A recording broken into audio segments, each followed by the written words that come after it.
Mon premier business, j'ai lancé tout début 2017. T'avais quel âge? J'avais 21 ans, je Ok, crois. Ouais.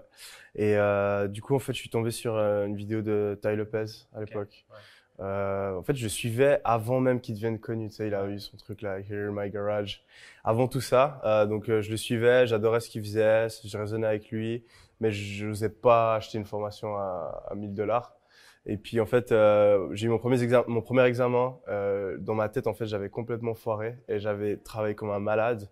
Et en fait, ben à ce moment-là, je me suis dit, ouais, j'en ai marre des études, il faut que je trouve quelque ok, chose d'autre, quoi. C'est pas avec ça que je vais réussir.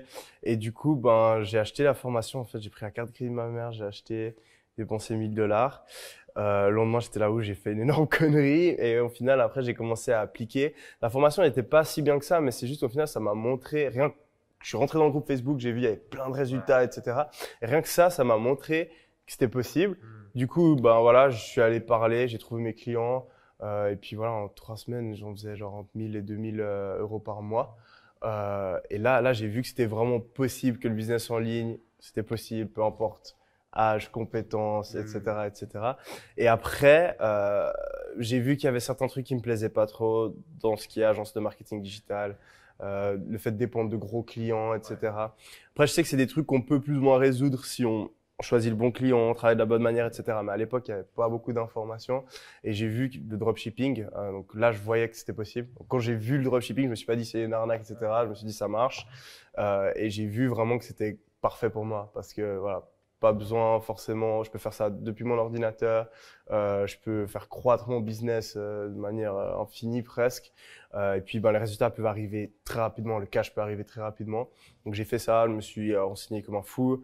J'ai lancé mes premières boutiques, elles n'ont pas marché. Puis voilà, en 2 mois, j'ai réussi à monter à 1000 euros par jour avec les publicités Facebook.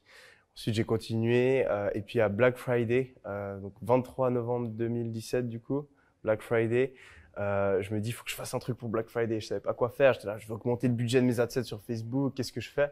Et je me suis dit, mais pourquoi je n'utiliserais pas un influenceur? Donc du coup, je commence à contacter tous les influenceurs et on dépense, je sais plus, genre, je crois, moins de 100 euros en influenceurs ok, et on fait 17 000 euros de chiffre d'affaires ok, en un jour à Black Friday. ouais, Et en fait, j'étais un des premiers à faire du marketing d'influence sur le hmm, e-commerce. Il n'y a personne qui faisait ça en fait à l'époque.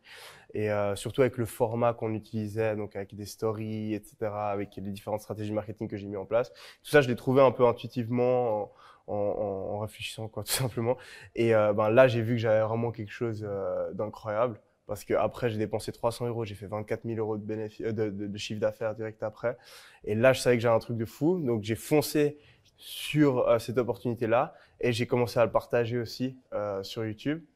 Et ensuite, après, ben, voilà, j'ai ma chaîne qui a augmenté au fur et à mesure. J'ai eu la chance fin 2000, non, début 2019 d'avoir une vidéo qui part complètement virale ouais, où je raconte mon histoire.